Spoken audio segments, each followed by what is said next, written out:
لەگەل بەردەوامیە شەری رووسیا و ئوکراینە و هەموو دنیا باڵا خێدایە سەروی شەری دەولەتە تورکیە پلانە ئۆپەراسیۆنە لەشکێری لەسەر ڕۆژاوای کوردستانê dike.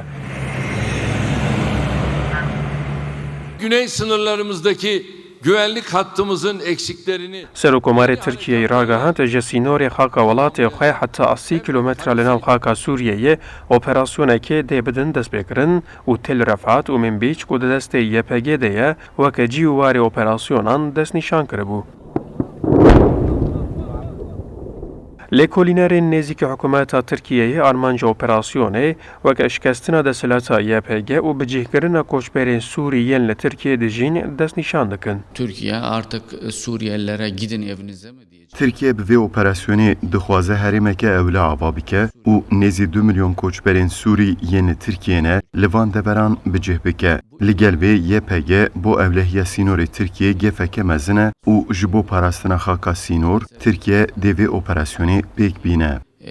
Yabancı sayısı çok fazla. Tesîra operasyonê ya li ser siyaseta navxweyî û ya polîtîkaya derveya Tirkiyeyê jî têne qaşkirin. Li gorî hin analîstan, aktorên li Sûriyeyê yên wek İran, Rusya û Amerîka dê nedin Tirkiye ku vê operasyonê pêk bîne.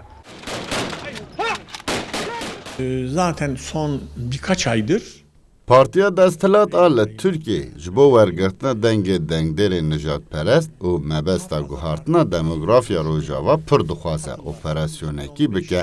Lê ev operasyon ne di berjewendiya Amerîka, Rusya û Îranê de. Loma jî ev her sê welat hewla astenkirina operasyona Tirkiyeyê didin. Biya min operasyonekî pêkwere jî dê ev operasyoneka sînordar be.